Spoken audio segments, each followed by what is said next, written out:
Hello friends, NCERT learning की में आपका बहुत बहुत स्वागत है। इस वीडियो में हम लोग करने वाले हैं सिंधु घाटी सभ्यता का अगला पार्ट 1 मैं करा चुकी हूँ इसमें, और उसमें जो है कि अभी तक चैप्टर में जो भी चीजें बताई गई है उसको मैंने एक्सप्लेन किया है बहुत अच्छे से। अगर आपने उसको नहीं देखा है तो अभी जाके देखिए, और बाकी के पार्ट को हम लोग इस वीडियो में करेंगे। आपको मेरा वीडियो पसंद आए तो मेरे चैनल को सब्सक्राइब कर लीजिए, बेल आइकन को प्रेस करना नहीं भूलिए, वीडियोस को लाइक करिए, फ्रेंड्स में शेयर करिए। इससे मैंने बहुत अच्छे से समझाया हुआ है कि सिंधु घाटी की सभ्यता के बारे में हमें कैसे पता चला और वो कैसे विकसित हुई थी।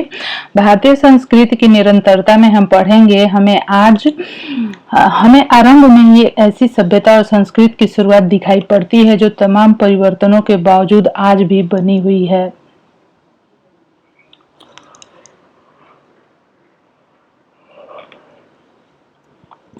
हम भारतीय संस्कृति की निरंतरता की बात कर रहे हैं। यह जो भारतीय संस्कृति है यह पहले भी थी और आज भी है और आगे भी रहेगी, और इसकी निरंतरता जो है बनी हुई है। इसीलिए हम कहते हैं कि भारतीय संस्कृति जो है सनातन धर्म है। सनातन धर्म पे इसकी बेसिस बुनियाद है जो तमाम क्योंकि देखिए इसमें कितने सारे परिवर्तन हुए, फिर भी जो भी परिवर्तन हुए वो परिवर्तन खुद में खत्म हो गए, लेकिन जो हमारी भारतीय संस्कृति है वो जैसे कि तैसे बने रही।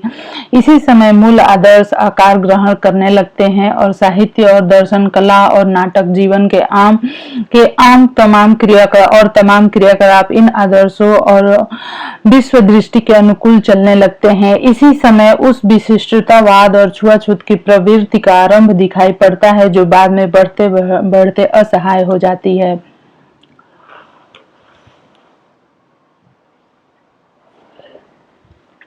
देखिए हम देखते हैं कि हमारी जो संस्कृति है, जो भारतीय संस्कृति है, जो सभ्यता है वो जो है कि वेदों पे आधारित है। वेद ही इसके आधार हैं। 4 वेद हैं, आपको पता है, ऋग्वेद, सामवेद, यजुर्वेद, अथर्ववेद। और उसके बाद जो कहा जा रहा है कि बाद में क्या हुआ कि सभी लोग जो है कि बहुत ही खुश और बहुत ही प्रसन्नचित अपना जीवन व्यतीत कर रहे होते हैं। इसी बीच क्या होता है कि इसमें थोड़ी बहुत जो है कि टकरार उत्पन्न हो जाती है। विशिष्टतावाद और छुआछूत की प्रवृत्ति दिखाई पड़ती है।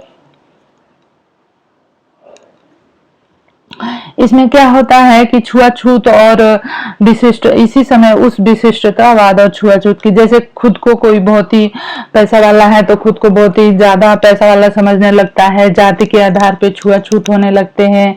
यही प्रवृत्ति आधुनिक युग की जाति व्यवस्था है। यह व्यवस्था एक खास युग की परिस्थिति के लिए बनाई गई। देखिए जाति व्यवस्था जो है वो कार्य के बेसिस पे की गई थी, ना कि छुआछूत के लिए। इसका उद्देश्य था उस समय की समाज व्यवस्था को मजबूत बनाना, उसे सशक्त और संतुलन प्रदान करना। क्योंकि देखिए जो भी लोग एक कार्य को कर रहे हैं उस कार्य को सीख के उसके नेक्स्ट जनरेशन भी वो कार्य बड़े ही आसानी से करने लगती है।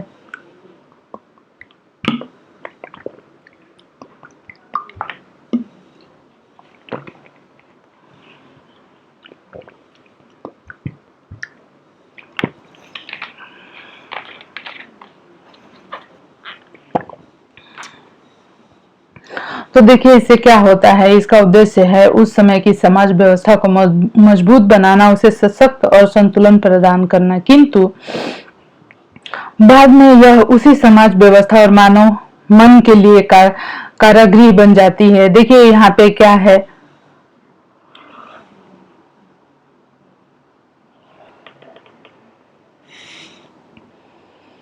देखिए यहाँ पे क्या बताने की कोशिश की गई है कि जो जाति व्यवस्था हुई थी वो कार्य के बेसिस पे, कार्य हर एक मनुष्य का जो कार्य होता है वो अलग होता है। वो कार्य जो उसके जनरेशन में चलता रहता है तो फिर उस कार्य में क्या होता है कि उस कार्य में गुणवत्ता भी आती है और वो कार्य दिन पर दिन जो है कि अच्छा होता जाता है, और उसे सीखने के लिए उसकी नेक्स्ट जनरेशन जो आगे के बच्चे होते हैं उन्हें सीखने के लिए ज्यादा मेहनत नहीं करनी पड़ती, क्योंकि वो शुरू से उस कार्य को देख रहे होते हैं और उसको बिना सीखे देखते देखते ही पारंगत हो जाते हैं।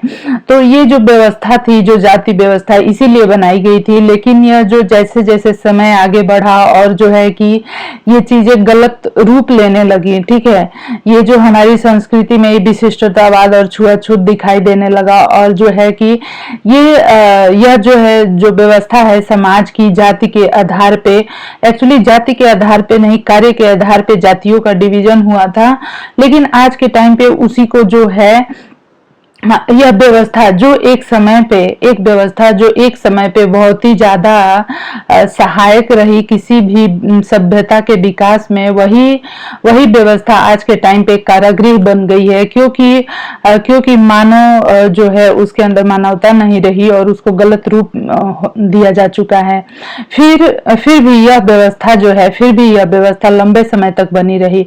और जब कोई भी व्यवस्था हम बनाते हैं किसी एक उद्देश्य के लिए, और जब वो उद्देश्य पूरा हो जाता है या फिर तो अच्छी बात है, अगर पूरा होते हुए भी वो व्यवस्था गलत रूप लेने लगती है जिससे कि किसी का भी हानि हो, तो हमें उस व्यवस्था को बदल देना चाहिए। फिर भी यह व्यवस्था लंबे समय तक बनी रही, उस ढांचे के भीतर बंधे रहते हुए भी सभी दिशाओं में विकास करने की मूल प्रेरणा इतनी प्राणवान थी कि उसका प्रसार सारे भारत में और उससे आगे बढ़कर पूर्वी समुद्रों तक हुआ।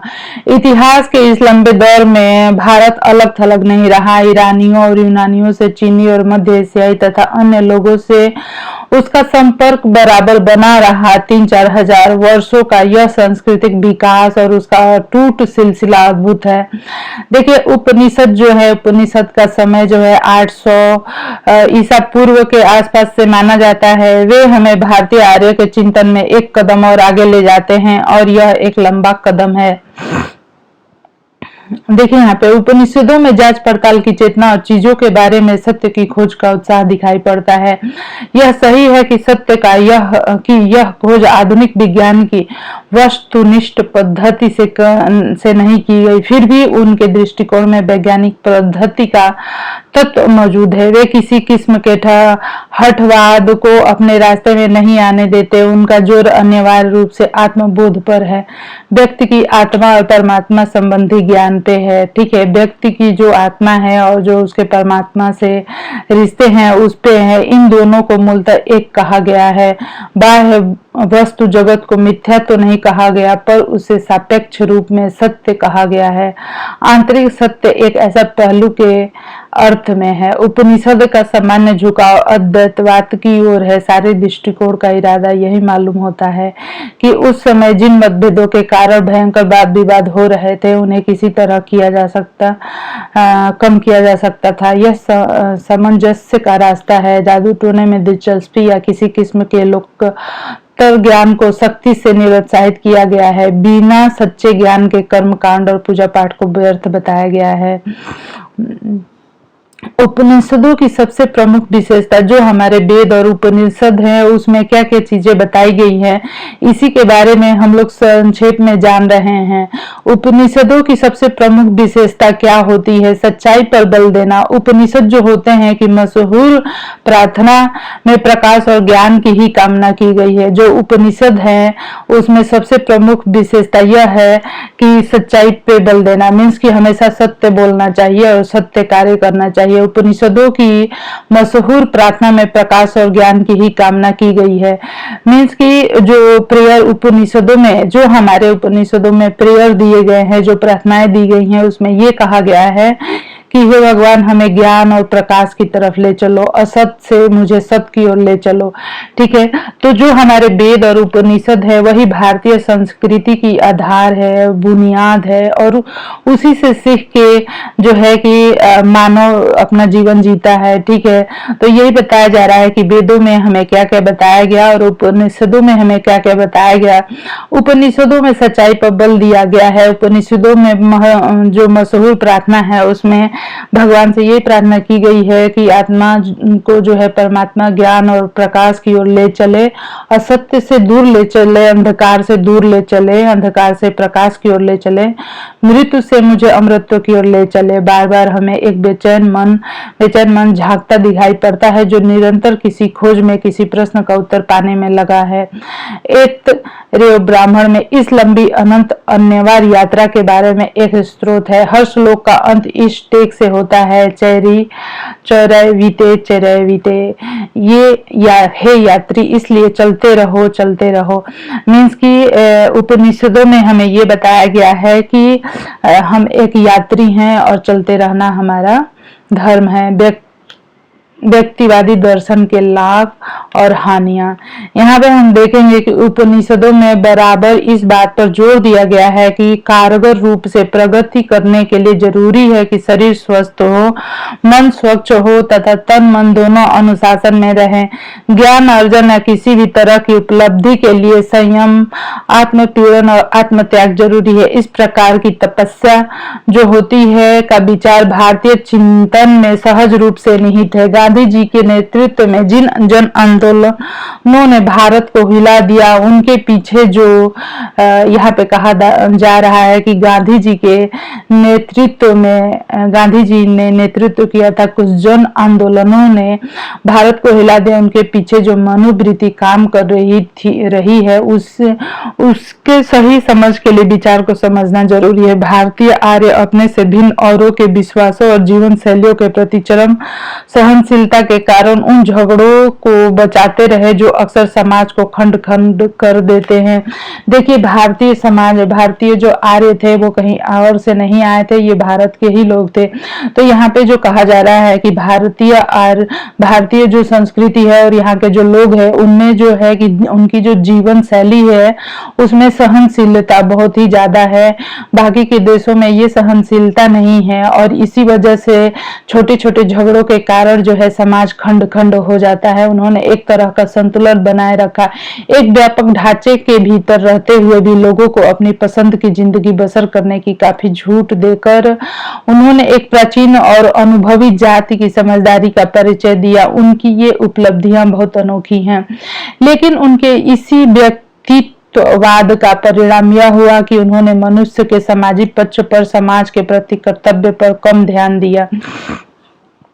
हर व्यक्ति के लिए जीवन जो है क्या बताया गया है, देखिए, हर व्यक्ति के लिए जीवन बटा और बंधा हुआ था। उसके मन में एक समग्र समाज की ना कोई कल्पना थी, ना उसके प्रति कोई दायित्व बोध था। इस बात का कोई भी प्रयास नहीं किया गया कि वह समाज के साथ एकात्मता महसूस करे। इस विचार का विकास शायद आधुनिक युग में हुआ, किसी प्राचीन समाज में यह नहीं मिलता, इसलिए प्राचीन भारत में इसकी उम्मीद करना गैर मुमकिन होगा, गैर मुनासिब होगा।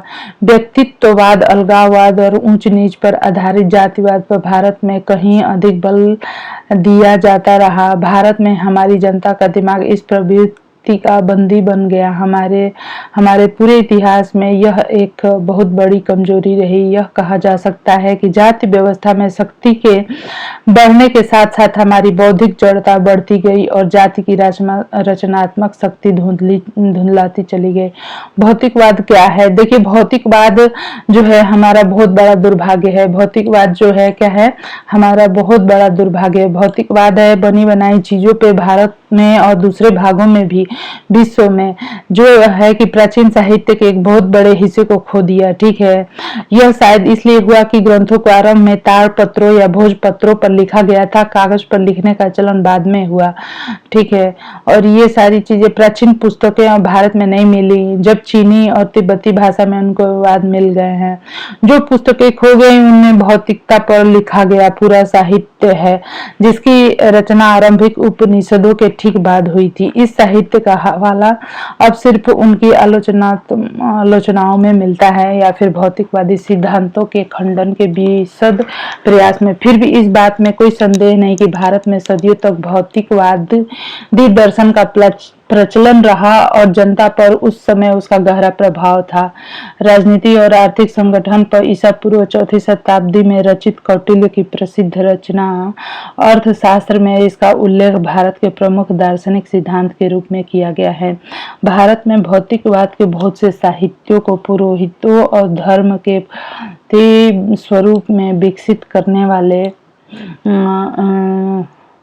भौतिकवाद ने विचार, धर्म और ब्रह्म विज्ञान के अधिकारी और स्वार्थ के प्रति से प्रेरित विचारों का विरोध किया है। उन्होंने वेदों, स्थायी और परंपरा प्राप्त विश्वासों पर विचार करते हुए यह घोषणा की कि विश्वास को स्वतंत्र होना चाहिए, पहले से मान ली गई बातों या अतीत के प्रमाणों पर निर्भर नहीं रहना चाहिए।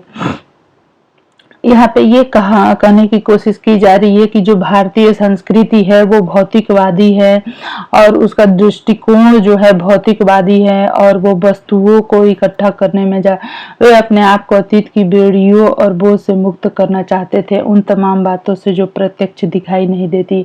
साथ ही काल्पनिक देवता की पूजा से भी उनका अनुसार वास्तविक अवास्तविक केवल भिन्न रूप में वर्तमान पदार्थ का संसार का ही माना जा सकता है। इसके अलावा न कोई संसार है, न स्वर्ग और न ही नरक। देखिए हमारे उपनिषदों में जो बातें बताई गई उसमें क्या सही है क्या गलत ये तो नहीं कर सकते, क्योंकि जो हमारे उपनिषद और वेद हैं उनमें भी बहुत सारी जो है कि चेंज आ गए हैं। ठीक है, महाकाव्य, इतिहास, परंपरा और मिथक। प्राचीन भारत के दो महाकाव्य हैं, रामायण महाभारत को रूप ग्रहण करने में शायद सदियां लगी होंगी, उनमें बाद में भी टुकड़े जोड़े जाते रहे। इन ग्रंथों में भारतीय आर्यों के आरंभ के समय का वृतांत है, इनकी विजय और उस समय के गृह युद्धों का जब वे अपना विस्तार कर रहे थे और अपनी स्थिति मजबूत कर रहे थे। मुझे उनके अलावा कहीं भी किन्हीं ऐसी पुस्तकों की जानकारी नहीं है जिन्हें आम जनता के मन पर लगातार इतना व्यापक प्रभाव डाला हो। ठीक है, तो यहाँ पे हमारे जो वेद और उपनिषद हैं वो हमें जीवन जीने की तरीका सिखाते हैं। इसमें सांस्कृतिक विकास की विभिन्न श्रेणियों के लिए ठेठ भारतीय ढंग से सामग्री उपलब्ध है, अर्थात उच्चतम बुद्धिजीवी से लेकर साधारण पर अशिक्षित देहाती तक के लिए इनके द्वारा हमें प्राचीन भारतीयों का वह रहस्य कुछ समझ में आता है जिससे वे अनेक रूपों में विभाजित और जात पात की ऊंच नीच में बटे समाज को एकजुट रखते थे। मीन्स कि यहाँ पे ये कहा जा रहा है कि जो हमारे महाकाव्य हैं, इतिहास है, इनमें जो है कि बहुत सारी चीजें ऐसी बताई गई हैं जिससे कि भारतीय समाज को बांध के रखा जाता था। भारतीय पुरा कथाएं महाकाव्य तक सीमित नहीं, उनका इतिहास वैदिक काल तक जाता है। अनेक स्वरूपों आकारों में यहाँ पर देख सकते हैं साहित्य में प्रकट होती रही। कवियों और नाट्यकारों ने इसका पूरा लाभ उठाते अपनी कथाओं, सुंदर कल्पनाओं की रचना इनके आधार पर की है। तो यही सारी चीजें हैं। यह सम्मिश्रण काल्पनिक इतिहास मतलब कि हमारे इतिहास में क्या क्या चीजें हैं, ये सारी चीजें बताई गई हैं। यहाँ पे हम देखेंगे यूनानियों, चीनियों और अरब वासियों की तरह प्राचीन काल में भारतीय जो थे इतिहासकार नहीं थे। इस कारण हमारे लिए आज तिथियां निश्चित करना या सही कालक्रम निर्धारित करना कठिन हो गया है। देखिए यहाँ पे बताया जा रहा है कि हमारे जो वेद है, उपनिषद है, जो हमें खुदाई से जो साक्ष्य मिलते हैं उससे हम ये तो बता सकते हैं कि हमारे जो सभ्यता थी पहले इससे भी कहीं ज्यादा विकसित थी, लेकिन समय का सही निर्धारण नहीं हो पाता है क्योंकि यूनानियों, चीनियों और अरबवासियों में कुछ हमें जो प्राचीन काल में मीन्स की जो इतिहासकार थे उन्होंने लिख के रखे। ऐसा नहीं है कि भारत में ग्रंथ नहीं थे और भारत में भी बहुत सारे ग्रंथ थे। एक्चुअली हुआ क्या है कि यहाँ के जो ग्रंथ है उन सबको नष्ट कर दिया गया है, बार बार नष्ट किया गया है। तो इससे क्या हुआ है कि इसलिए हम जो है काल का जो घटनाक्रम है जो उसको हम सही से वो नहीं कर पाते हैं, घटनाएं आपस में गड़बड़ हो जाती हैं। ठीक है, क्योंकि समय को बहुत ही ज्यादा परिवर्तित कर दिया गया है तो भारतवर्ष पे आक्रमणकारियों के द्वारा, इसलिए हम सही समय का जो है कि आकलन नहीं कर पा रहे हैं। ठीक है, अब हमें जो मिलते हैं जो बाकी के लिए हमें महाकाव्य अन्य ग्रंथों के कल्पित इतिहास, कुछ समकालीन अभिलेख हो जैसे शिलालेख क्या होता है, पत्थर पे लिखे गए चीजें, कलाकृतियां, इमारतों के अवशेष और सिक्के, सांस्कृतिक साहित्य के विशाल संग्रह, इन सारी चीजों से हमें थोड़ी बहुत सहायता मिलती है और इसी से हम जो है समय का गणना कर पाते हैं, अपने इतिहास के समय की गणना की हमारा इतिहास कितना पुराना है। अब यहाँ पे हम देखेंगे महाभारत के बारे में। ठीक है, जो महाभारत था इसके बारे में महाकाव्य के रूप। देखिए हम यहाँ पे वेदों की रचना और उपनिषदों की और जो हमारे महाकाव्य है, ग्रंथ है, उसके बारे में। तो जो महाकाव्य के रूप में कौन कौन सी रचनाएं हैं हमारे भारत में, तो वेद हो गए, उपनिषद हो गए। महाकाव्य में रामायण एक महान रचना है जो लोग उससे बहुत प्रेम करते हैं, परंतु महाभारत का दर्जा विश्व की श्रेष्ठतम रचनाओं में। यह कृति परंपरा, दंत कथाओं तथा प्राचीन भारत की राजनीति और सामाजिक संस्थाओं का विश्वकोश है। लगभग 10 वर्ष बल्कि उससे भी कुछ अधिक समय से इस विषय के अधिकारी भारतीय विद्वान इसका प्रामाणिक संस्करण प्रकाशित करने की दृष्टि से विभिन्न उपलब्ध पाठों की जांच और मिलान करने में व्यस्त है।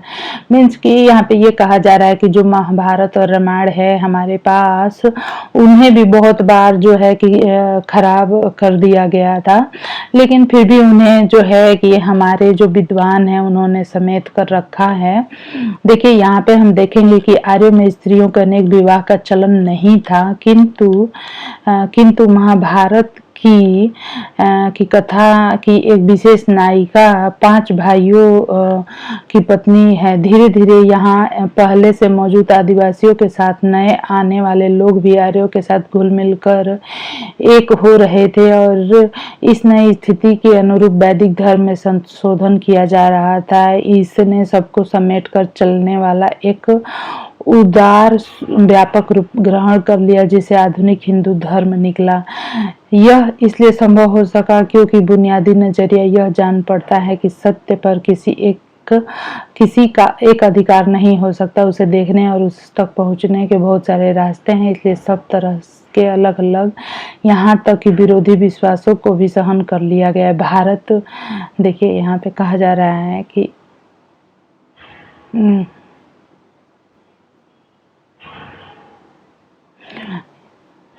यहाँ पे कहा जा रहा है कि महाभारत में हिंदुस्तान की, जिसे दंत कथाओं के अनुसार जाति के आदि पुरुष भारत के नाम पे है, बुनियादी एकता पर बल देने की निश्चित कोशिश की गई। इसका एक और पहले का नाम है आर्यावर्त, यानी आर्यों का देश, किंतु यह नाम मध्य भारत में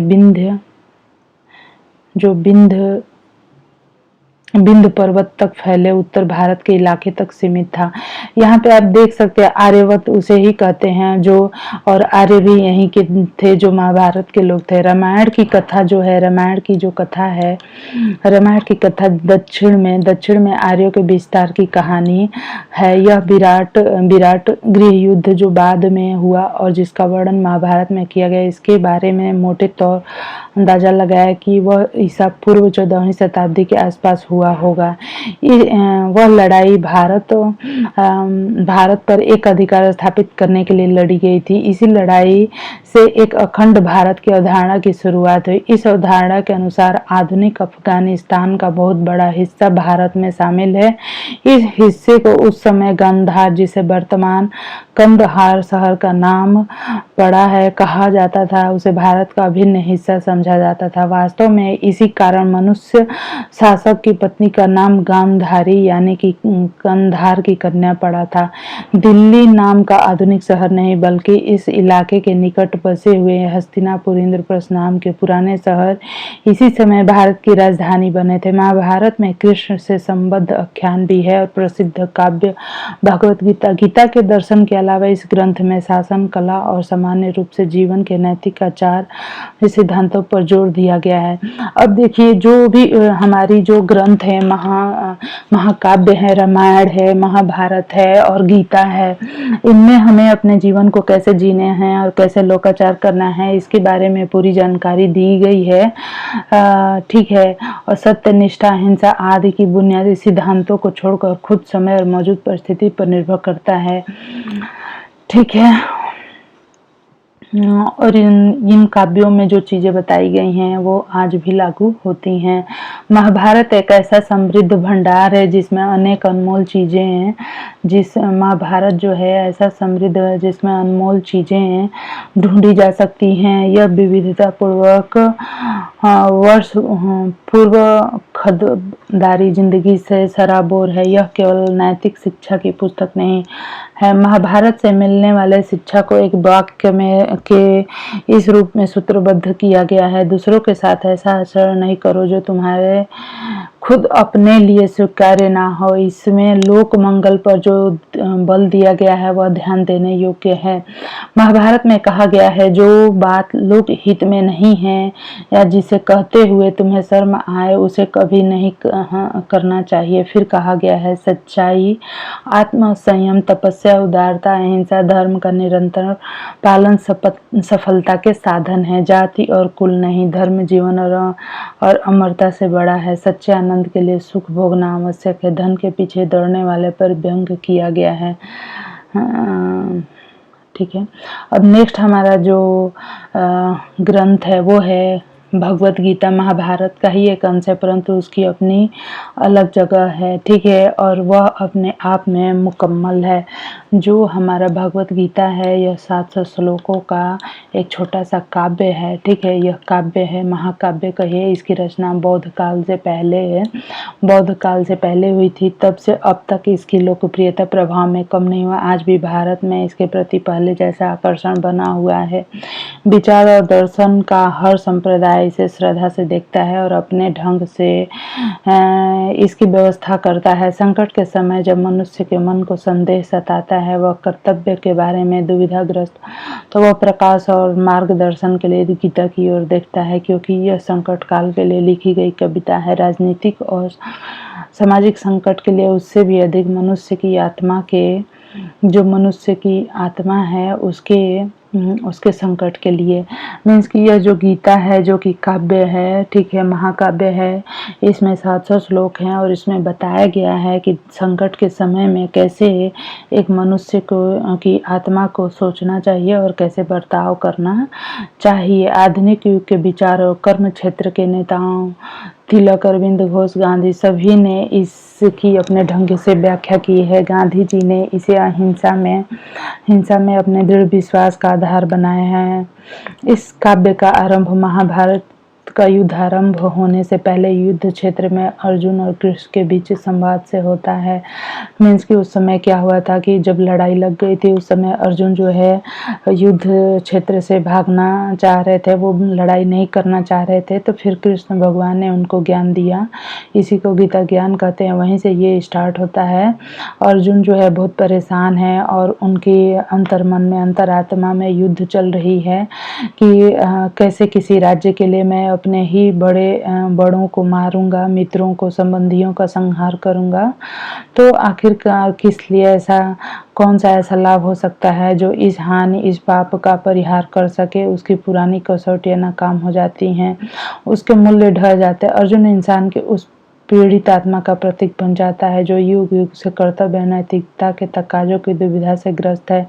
इस निजी बातचीत से हम एक एक करके व्यक्ति के कर्तव्य, सामाजिक आचरण, मानव जीवन में सदाचार और सबको नियंत्रित करने वाले आध्यात्मिक दृष्टिकोण जैसे विषयों की ओर बढ़ते हैं। गीता में ऐसा बहुत कुछ है जो आध्यात्मिक है। इसमें मानव विकास के 3 मार्ग, ज्ञान, मानव का विकास कैसे होता है, ज्ञान से होता है, कर्म से होता है, भक्ति से होता है। भक्ति के बीच समन्वय करने का प्रयास किया गया है। बाकी 2 की तुलना में भक्ति पर अधिक बल दिया गया है। यहाँ तक कि इसमें एक व्यक्तिगत ईश्वर का स्वरूप उभरता है, हालांकि उसे पूर्ण रूप परमेश्वर का ही अवतार माना गया है। गीता में मानव अस्तित्व की इस आध्यात्मिक पृष्ठभूमि का निरूपण किया गया है। रोजमर्रा की जिंदगी की व्यवहारिक समस्याएं इसी संदर्भ में सामने आती हैं। गीता में जीवन के कर्तव्यों के निर्वाह के लिए कर्म का आह्वान किया गया है। मीन्स कि गीता में कर्म को बहुत ही बड़ा बताया गया है कि कर्म ही सब कुछ है। गीता का संदेश न सांप्रदायिक है और न ही किसी विशेष विचारधारा के लोगों को संबोधित करता है। इसकी दृष्टि जो है क्या है, सार्वभौमिक है, ये सभी पर लागू होता है। ठीक है, उसमें कहा गया है सभी रास्ते मुझ तक आते हैं। इस सार्वभौमिकता के कारण गीता सभी वर्गों, संप्रदाय के लोगों के लिए मान्य हुई है। प्राचीन भारत में जीवन और कर्म। यहाँ पे हम पढ़ेंगे कि प्राचीन भारत में जीवन कैसा था। और देखिए फ्रेंड्स, ये चैप्टर बहुत बड़ा है और हमारा जो वीडियो है काफ़ी बड़ा हो जाएगा, तो इसे हम लोग यहीं पे ख़त्म करते हैं। और जो है कि देखिए, और नेक्स्ट वीडियो में मैं इसका बाकी का पार्ट एक्सप्लेन करूँगी। तो आप मेरे चैनल को ज़रूर से सब्सक्राइब कर लीजिए और वीडियोज़ को लाइक करिए, शेयर करिए, बेल आइकन को प्रेस कर दीजिए। धन्यवाद।